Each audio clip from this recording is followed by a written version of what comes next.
على هذه المساحات الشاسعة يتمدد الفضاء الزمني بسرعة تدفق المياه النادرة عليها.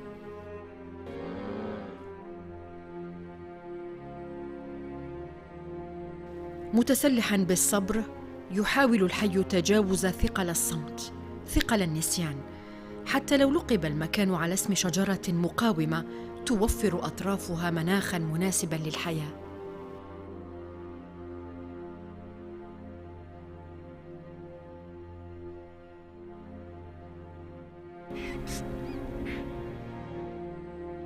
هجرت بلادي بلادي بلادي. دلالة منها ألا شيء يمنع الحياة في العيون، بوجدور، أوسرد، السمارة والداخلة، أقدم مخيمات اللاجئين في أفريقيا وأكثرها تجاهلاً في العالم.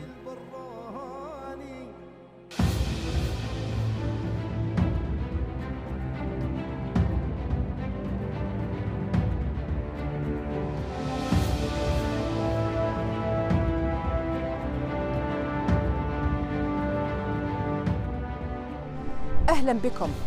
أعداد خاصة بقضية الصحراء الغربية لجنود العمل الإنساني نسجلها من مخيمات اللاجئين الصحراويين بتندوف. ضيوف الإخبارية يريدون إسماع صوت الواقع المتأزم في المخيمات ووصف حساسية العمل الإنساني المعرقل والمتأثر المباشر من التعتيم السياسي. ضيوف الإخبارية سيرفعون معاناة التعامل مع ظروف استثنائية معاكسة بعد نزوح الصحراويين من الأراضي المحررة إثر تجدد المعارك بين الجيش الصحراوي والجيش الملكي المغربي في ذروة كوفيد-19. في هذا العدد الأول مشاهدينا أرحب وإياكم بممثل المفوضية السامية لشؤون اللاجئين بالجزائر أغوستينو ميلاس. سيد أغوستينو ميلاس، أهلا بك. Bonjour Madame Bouchtari. Merci beaucoup pour nous avoir invités pour cette occasion pour vous présenter les activités au commissariat pour les réfugiés dans le camp de Tindouf, notre réponse humanitaire aux problèmes des réfugiés sahraouis.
يعد أكثر من 30 سنة بالمفوضية، اشتغل خلالها على عمليات إنسانية معقدة بالمكسيك، كوت ديفوار، بنغلاديش، رواندا، يوغوسلافيا سابقاً، لبنان والأردن، آخر محطاته قبل الالتحاق بالجزائر وتسلم أوراق اعتماده العام 2019. بمقر المفوضية بجنيف ترأس ميلاس مكتب الأمريكيتين وشمال أفريقيا، كما كان مديراً مساعداً على منطقة الشرق الأوسط وشمال أفريقيا، وكذلك مسؤولاً خارجياً ببروكسل. نرافق ضيفنا في مهمة خاصة إلى مخيمات اللاجئين للوقوف على مدى الاستجابة الميدانية للمخطط الاستعجالي للشركاء الأمميين لاستقبال النازحين الصحراويين من الأراضي المحررة عقب فض قرار وقف إطلاق النار من المغرب وتجدد المعارك بين الجيش الصحراوي والجيش الملكي المغربي. وجينا متفارتي ولا واحدين اللي أحسن عليهم جابوا كاميون لكل فم. ما نحن والله ما عندنا فاش نمشوا، والله ما عندنا شي. حنا منين خلق الخبيط حنا ما علمنا، حتى منين مشات الناس حنا ما علمنا كاع بشي. تمينا في بلادنا ينين الصباح ما فهم حد، مشات الناس كامله. تمينا رجعونا واحد من الجيران ومشاو بينا الى ارض في موريتان، في ارض الموريتان. هربت الناس كامله الشهر، بغينا حنا ومشاو بينهم حتى حنا ولحقونا لديك الناس الثانيه. انطلاقه كلها رافد شي لا تركه وخلاص، ما مشاو بوالش ولا راس ولا لباس ولا شي. والبرد القارس، البرد يقتل. منين فوتنا فم الاسبوع الاول من يوم 13 الى يوم 27 ولا 28 جانا كمين الله يجازيهم المحسنين، وهذيك الناس كامله الضعيفه جابوها المخيم. منين جينا هون لا ماء لا وكيل لا شيء يسوى شنو. جينا هكا حتى اللباس ما جبناه، كل شيء بقى، كل شيء هربنا عن كل شيء. حتى الخيمه اللي كنا بانين في الباديه باقي مبنيه. ما مش تركه كانت تقرا، مش نقفلت القرايه. بدات الحرب وما قدرناش نكملوا القرايه. جينا. السلام عليكم. سلام. Buenas tardes. Buenos días. Como ven, estamos aquí para visitarlos, para escuchar vuestros problemas. Sabemos que han sufrido bastante en estos últimos días, pero vamos a tratar de ayudarlos lo mejor posible. طلبنا الولايه، سقاتنا جابتنا هاي الكوبه الله يجازيها خير. سقاتنا الجيران جيبوا الماء، جيبوا العدس، جيبوا دقيق نعجنوا الخبز التركه، جايبين بطاقه الزيت، دايرين هذه. الحمد لله على كل حال يا ربي، رانا حامدينك. الباس التركه حامدين مولانا، كلها يجيب مره اللي قد عليه. الله يحسن علينا وعليهم. كيف جيت من تفاريتي وانت ما تشوفش؟ جيت مع العائلة. جيت العائلة ما نشوف الا هم اللي يرفدون ويقودون كل شيء. والله يا ربي نحمده. وكيفاش قدرتي تسافري في هذه الظروف؟ فرض علي نسافر. لا اله الا الله. ما تقدي تبقاي مولي عند الخبيط عندك عند راسك كل نهار وتقعدي ما تقدي. لا كوش لا سروال لا ملحفه. تسمينا قاعدين الينا. هي الناس كامله مشات، ما عندنا وتسه، ما عندنا كمين، ما عندنا شيء. عاونونا الناس اللي عمرهم، مشات عنا الناس وعاونونا. وعندنا هاول بصوص صغار كاملين، هاول الثلاثه الرابع راهو واسمه، ودفعنا بلا لباس بلا نعايل بلا دوات بلا شيء. سيد أغوستينو، كنا الآن أمام عائلة صحراوية كبيرة نزحت مع باقي العائلات من الأراضي المحررة من تفاريتي. كيف تعاملت المفوضية مع هذه الطوارئ؟ Depuis le début de la crise, au mois de novembre-décembre, quand on s'est aperçu qu'il y avait de nouveaux arrivés dans les camps, on a déployé notre équipe de terrain pour déterminer quels étaient les besoins des personnes qui étaient arrivées et pour voir quelles étaient les mesures de réponse qu'on pouvait faire. On a fait ce travail ensemble aux collègues du Programme alimentaire mondial et de l'UNICEF pour voir les besoins globaux et immédiatement on a proportionné une réponse d'urgence, principalement pour des gens d'hygiène, de santé. Et on est bien au courant qu'il y a besoin, ils sont tous logés chez leurs parents, chez leurs amis, qu'ils ont un grand besoin d'habitation parce qu'ils sont dans des situations très comprimés, ils sont beaucoup de monde dans cette maison. On a proportionné aux collègues du Croissant Rouge Sahraoui et on les a donné des maisons temporaires d'urgence. On sait bien qu'ils ne sont pas des maisons idéales pour le climat de cette région, mais ça peut améliorer un peu et favoriser l'aménagement de cette personne près leurs parents. Et on va continuer et aussi pour voir quelles étaient comment on peut améliorer leur situation de subsistance. On est bien au courant que beaucoup d'entre eux, ils avaient des animaux, des chameaux, et qu'ils sont venus beaucoup, ils ont perdu des ans, ils sont en train de les amener. On est en train de voir comment on peut favoriser leurs moyens de subsistance et favoriser leur vie. Un problème de moyens, un problème de temps, un problème de facilitation administrative. On est déjà en train de proportionner la réponse. De certaines choses, on les a données, certains gens de première nécessité, des outils, des couvertures, des choses on les a déjà données presque à tous les groupes. Heureusement, ce n'est pas un groupe très grand, aux environs 4 000 personnes. On a vu quels sont les besoins immédiats. Et ils ont accès à la santé, ils ont accès à toute l'assistance dans les camps. Et on est en train de voir en détail, famille par famille, qu'est-ce qu'on peut faire pour améliorer leur situation. مخيمات اللاجئين الصحراويين هي خيط رفيع بين حضر وبدو. نشاطات فلاحية وخدمات إدارية بطيئة، والكل يسير على نمط الانتظار. الإنصات لمخاوفهم وتطلعاتهم يراها اللاجئون بعين مختلفة، عين صون الكرامة.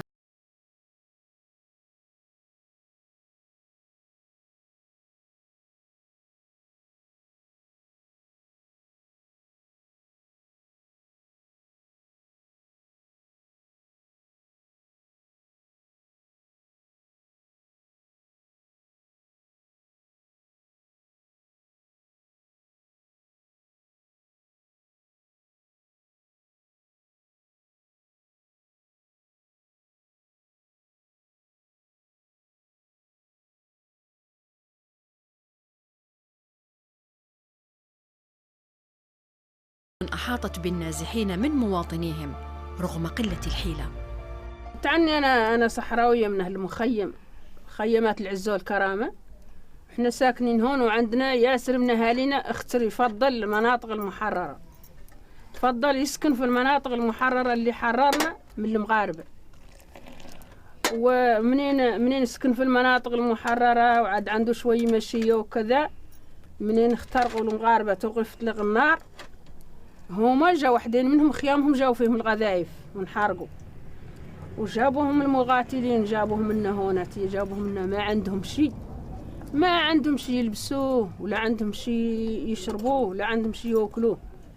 احناتي كاملة كلها تجيب لهم شوي من موادها ونجيبوا لهم ملاحفنا وجبنا لهم شيء من تكون انتم المانط شيء يلبسوه، وجبنا لهم باطيك وجبنا لهم اللي قدينا قالوا لهم قانينه لهم.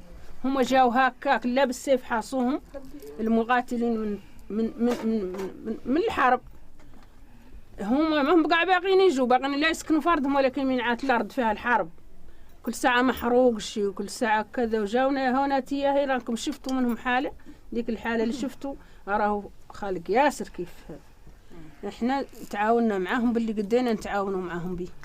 انا قوال من نفسي، اولادي شهداء كامل الشهداء، يحكم أعظم عني وعن المسلمين، والله هم اللي يلحقوا ليك. الله يرحمهم. يا الله يرحمه ويوسع عليهم. ما باقي لهم واحد، الثانيين 6 يحكم أعظم، باقي لي واحد منهم ثانيين شهداء كاملين. وعقلي قعمات الأخالي. وضريكم مرحبا بكم مرحبا بكم وسهلا. ونطلب عند الله تبارك وتعالى الله يبلغ مقصودنا، الله يعطينا استغلالنا.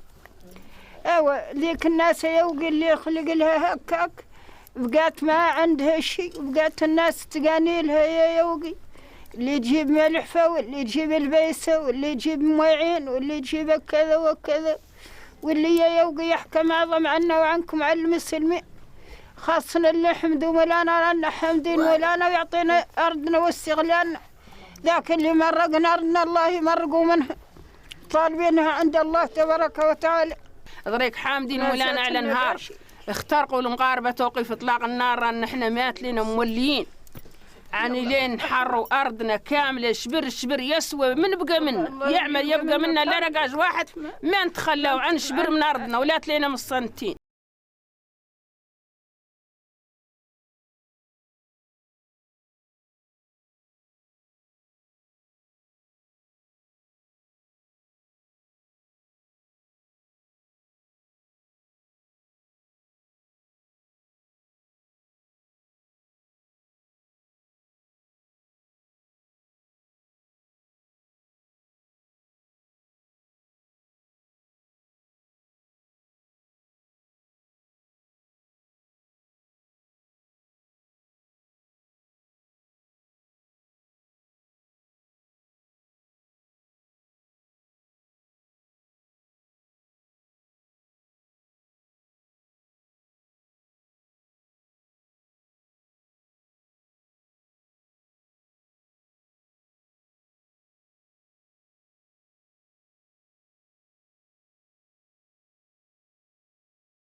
تجاوز العقبات تتفاوت صعوبته من ملف إلى آخر، ولكنها لا تضاهي صعوبة مشكل قنوات الصرف الصحي، ضخ المياه، تحليلها، تصفيتها، توزيعها وحفظها، خاصة بأبعد المخيمات الداخلة وأكثرها اكتظاظاً بالساكنة سمارة. خزانات مطاطية ملأتها الرمال، وأخرى حديدية صدأت وتوعدت الجهاز التنفسي والهضمي بأمراض كثيرة. مشيت ما لقيت فايدة لرسمالي، مشيت ما لقيت فايدة لرسمالي، أنا مليت من حياتي،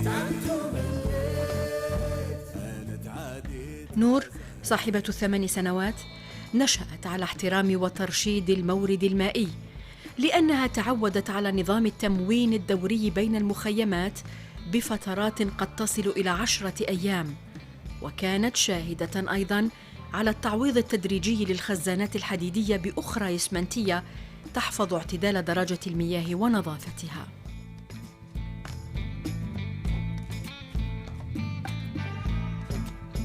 أنا ضليت نغادر أهلي وأحبابي، هذا المعدن الثمين الذي يقسم المخيمات الخمس إلى 3 مناطق هيدروليكية مرتبطة ب3 خزانات، وآخر قيد الإنجاز هنا بأعالي مخيم العيون. الخزانات تستمد مياهها من أحواض شحيحة مياهها رملية تستدعي الضخ والتصفية عبر محطتين ممولتين من المفوضية الأوروبية منذ 13 سنة. نصيب الفرد إجمالاً 21 لتراً في اليوم، تتفاوت من مخيم إلى آخر، يتم توزيعها عبر 36 صهريجاً ناقل للمياه عبر هذه المساحات الشاسعة. خلال العام الماضي 2020 أشرفت المفوضية على توسيع شبكة توزيع المياه بمخيمي أوسرد وسمارة، مشاريع من شأنها التخفيف من وطأة العطش رغم التأخر والتذبذب الحاصل في تجسيدها وتطويرها، تماشياً والتزامات المانحين في تموين اللاجئين الصحراويين بالكميات الكافية والسليمة، وتخفيف العبء على مخابر التحليل التي أصبحت تستدعي هي الأخرى تجهيزاً لعتادها وتحييناً يساير الخارطة الوبائية. الولايات المتحدة الأمريكية والمفوضية الأوروبية أبرز المانحين في مجال العتاد الطبي والبنى على غرار أشغال إنجاز المستشفى الجهوي بمخيم بوجدور وتحديث البنى بالمركب الوطني الصحي بالرابوني الذي انتقلنا إليه رفقة ضيف الإخبارية للوقوف على الوضعية الوبائية في ظل جائحة كورونا بمعية المدير العام للمركب. Nous avons un service spécialisé pour hospitaliser les cas de Covid. La situation dans ces moments, dans 7 mois, nous avons 4 cas. On considère que nous sommes privilégiés dans ce milieu de l'expansion de Covid au niveau mondial. On considère qu'il est extraordinaire pour rapport aux milieux dans lesquels on trouve ici, parce que nous sommes un peuple réfugié. Et je considère que les conditions que nous avons pour un peuple réfugié, ce sont très propres. Le HCR il a fait tout l'effort pour améliorer cette expansion.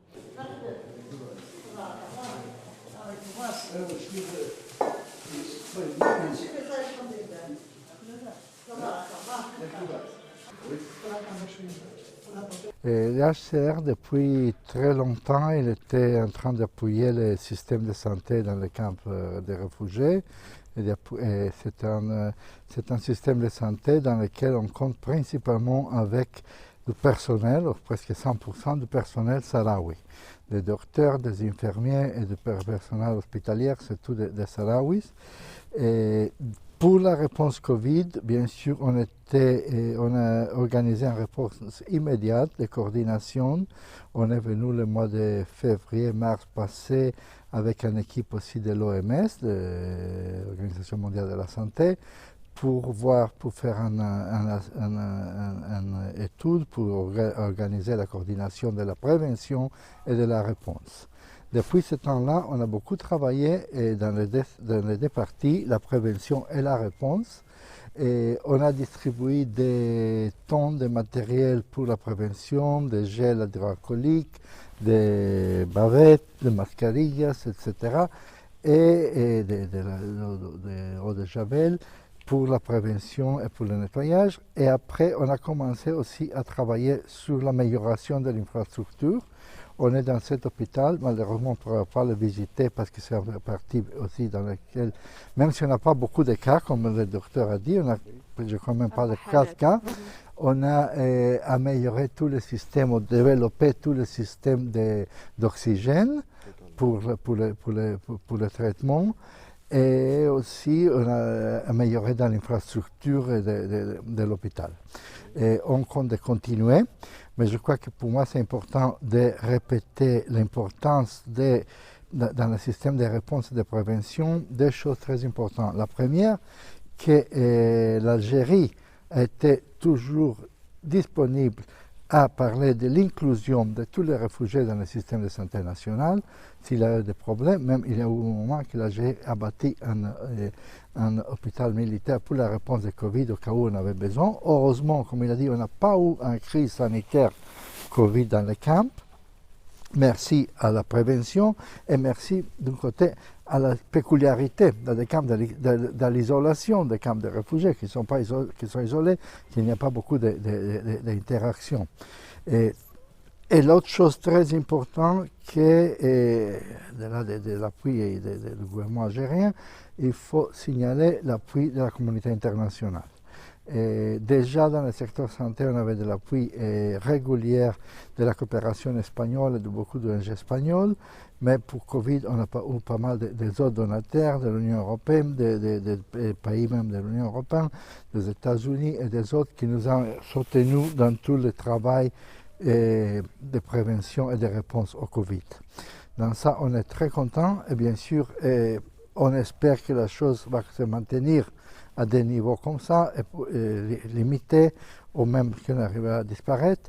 On est en contact avec les autorités algériennes pour l'inclusion aussi de la population sahraoui dans les plans de la vaccination pour le futur. Et parce que, comme vous savez, la chaire ne peut pas proportionner des vaccins, mais les vaccins, c'est en partie établi que sont chaque pays membre, chaque pays du monde, ils doivent s'occuper de toute la population, y compris les réfugiés. Et on espère qu'on pourra sortir de cette pandémie. Merci. نترك المسؤولين لإتمام جلسة عمل ونشق طريقنا نحو الصيدلية المركزية بعد ملاحظة نقص رهيب في الأدوية ذات الاستعمال الأولي بمختلف أقسام المستشفى. هذه الصيدلية المركزية، الأدوية في الصيدلية المركزية منظمة بور طالوناريو ماتريال سبيسيالون سبيسيال دوس خنرالون وخنرال دوس. هذه هي الفارماسيا بالتخزين الأدوية على مستوى الدولة الصحراوية. راكم كيف ما تشوفوا بعض من بالتخزين ما فيش، لأنه ما خالق الدواء فيه نقص، وإحنا في آخر المشروع، والمشروع دائما فيه آخره فيه نقص، لأن ما تجي الكمية الكافية باش تغطي الاحتياجات كاملة، ودائما فيه نقص في هذا الزمن قبال زايد على الكوفيد اللي عندنا كامل من الأدوية تم استهلاكه في أسرع وقت، وإحنا عندنا دخولات مرة واحدة في العام، وده هو اللي بينا نحتاجه بعض من الأدوية. والله قاع أغلبية الأدوية ما هي عندنا لأن محتاجينها، لأن طبق هذا فارغ. وش فيه هذا؟ هذا فيه شيء كامل يتعلق بالأورخينسيا وخينيكولوجية، هذا الطابق واحد، هذا والاستعجالات ذاك فارغ تشوفوه ما في شيء. تشوفوا هذا الثاني فيه بعض من الأدوية خاص بلا تبركلوسيس، ذاك خالق، والبعض الثاني ما هو كاين. نجول لوس انتيبيوتيكوس والانجول انتيبيوتيكوس لوس انتيبيوتيكوس فيهم نقص عندنا، وذا هو الإشكالية اللي تشوفوا هذا كامل خاوي ما فيش شيء. نقيسوا اللي نقال له أنالخاسيكوس ولوس أنالخاسيكوس اللي نقيسوهم ذا هما فيهم النقص، ونقدر نخوضوا مثال ببعض من الأدوية اللي ما تغطي لنا التوزيع. هذا دريك خالقين منه ولا جوج بواط، هذا خالقين منه غير جوج ما يغطي التوزيع.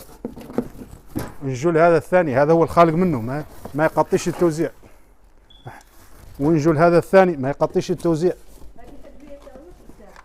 هذا لوس انالخاسيكوس، وهذا الباركنسون ما يغطيش التوزيع. ونجو هون البعض من الأدوية ما تغطيش. الليبوبروفين 200 خالقة منه هذا فقط، وإلا ما يغطيش. دريك نروحوا للشمبر فروع، نقيسوا للشمبر فروع، ندخلوها ونشوفوا ذاك الاحتياجات اللي فيها. للشمبر فروع هذه هي قدامكم اللي تشوفوها، يعني عنها احنا نقولوا عنها احنا ضامنين التبريد في الصيدلية 100%، لأن عندنا اون جروب منين يروح الضوء يقضي هو اوتوماتيكامنت.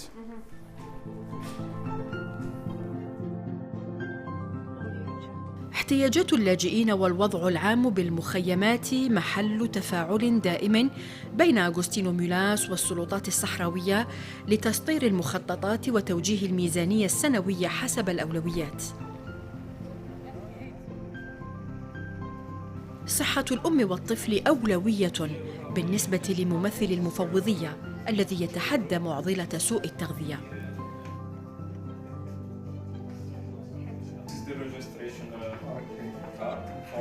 المستوصف هو اللي تعدل فيه شيء قال له الإسعافات الأولية اللي هي لاتنسيون بريماري. شو يعدل فيه؟ يشافوا فيه الأمراض المزمنة، والأمراض المزمنة ما بينها السكر والضغط والغدد اللي هما نحن هون عندنا عائق في أدويتهم. الأدوية ما هي موجودة، واللي عاد موجودة ما هي كافية. ثانية عندنا الإسعافات ما هي عندنا، باش إلى عاد عندنا واحد على سبيل المثال طالع له الضغط ولا طالع له السكر، كيفتاش نحن لهنا ننقله مستعجل باش يقبض الرعاية الأولية الكافية لهذا المريض. عندنا برنامج ديال الطفولة والأمومة نفس الشيء. عندنا هنا تياي على سبيل المثال سوء التغذية، وعندنا فقر الدم بما فيه الحمل الأمومة الحوامل. فقر الدم منين جينا واحد على سبيل المثال جاهدة نحنا ما نقدو نسعفوها بالطريقة الاستعجالية بالعجلة، لأن نقص عندنا في الإسعافات.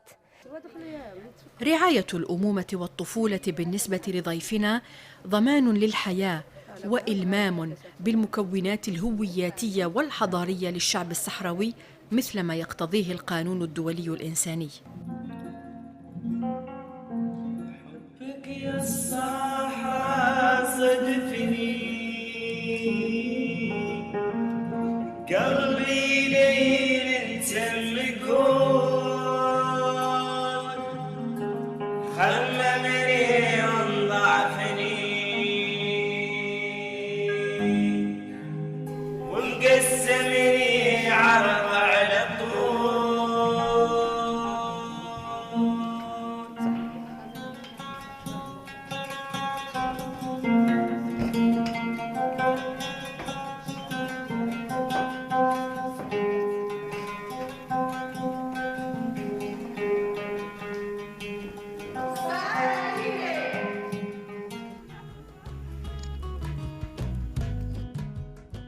العمل الإنساني يفرض منطق لمس النتائج قبل عقد الاجتماعات الرسمية، لكن نداءات التمويل المستعجلة لا تلتفت دائما للتعليم الذي يعد قرابة 37,000 طالب من الطور الابتدائي إلى الجامعية.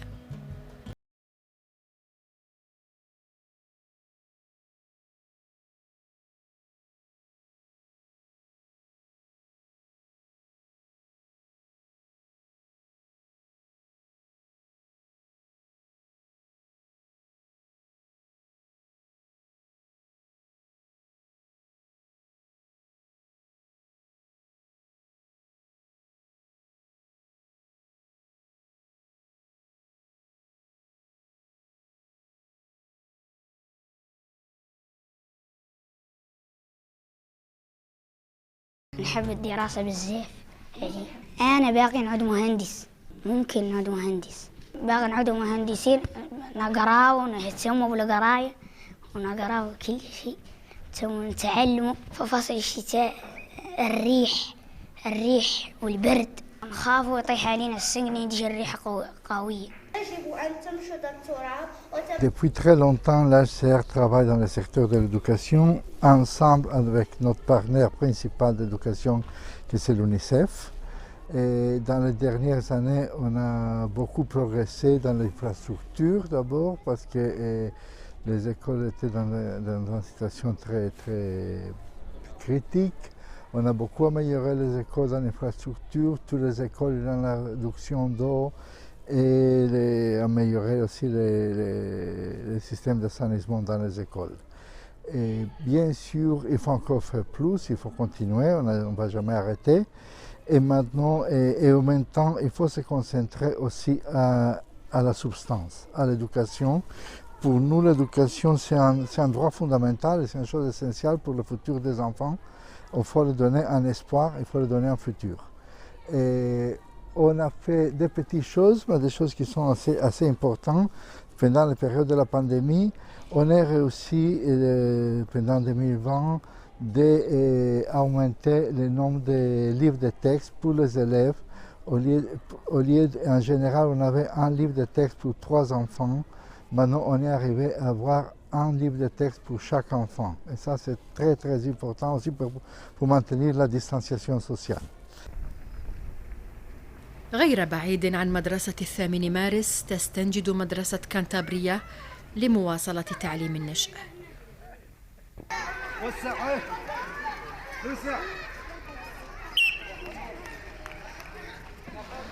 في المدرسة هنا والتلاميذ هنا على مستوى وطني قاعد بالنسبة لنا، والله اللي عندهم ظروف قاسية واعرة صعيبة.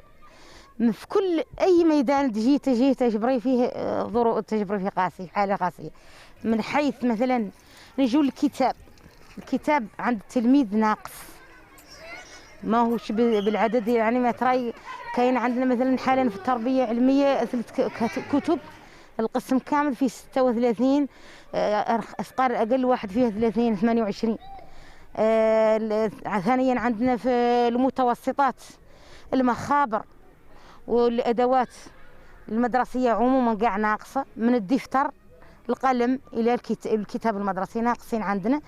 ما بالك مثلا مآزر التلاميذ، المآزر يحتلعون يجيبوهم ولياء أمور التلاميذ، وكاين اللي ما عندوش، والله قاعد تقريبا أغلب الصحراويين ما عندهم خدمة، ما هي خالقة. L'accès à l'école, c'est pour tout le monde, et bien sûr, il y a de la place dans les écoles pour les enfants qui viennent d'arriver. Je répète, ce n'est pas un grand chiffre, ce n'est pas un grand problème, l'absorption.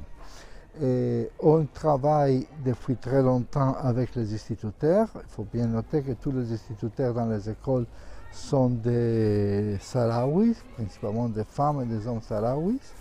Mais en même temps, on leur donne des primes, on les aide, mais on se rend compte que même dans l'éducation, c'est très important valoriser le travail des instituteurs, continuer la formation des instituteurs pour les encourager à faire mieux pour les élèves. Et dans ça, on travaille beaucoup dans la formation des formateurs, formation des professeurs, aussi à distance. On a un programme très intéressant avec l'Université autonome de Madrid pour la formation à distance des instituteurs. On est en train de donner aux instituteurs aussi des matériels techniques, des tablettes, des ordinateurs pour être en contact en distance avec eux. Alors bon, on continue et on ne sera jamais assez ce qu'il faut faire pour l'éducation. Des initiatives bilatérales, des autres initiatives des autres donateurs. Et il faut savoir que beaucoup des élèves ont étudié à Cuba pendant toutes ces années. Il y a eu un support très important bilatéral de Cuba. Il y a des autres supports bilatéraux. Venezuela bâtit une l'école Bolivar. Et il y a des autres initiatives avec des autres donateurs de la communauté internationale. On a un programme de bourse d'études d'AFI avec l'Allemagne pour l'étude des élèves. Des élèves dans les universités, et même dans les universités algériennes. Il y a pas mal d'élèves qui continuent. Alors tout ça pour vous dire, pour nous, l'éducation, c'est vraiment une chose très très importante parce que c'est la meilleure chose pour donner un espoir à la nouvelle génération de Sahraouis. Merci. Bon,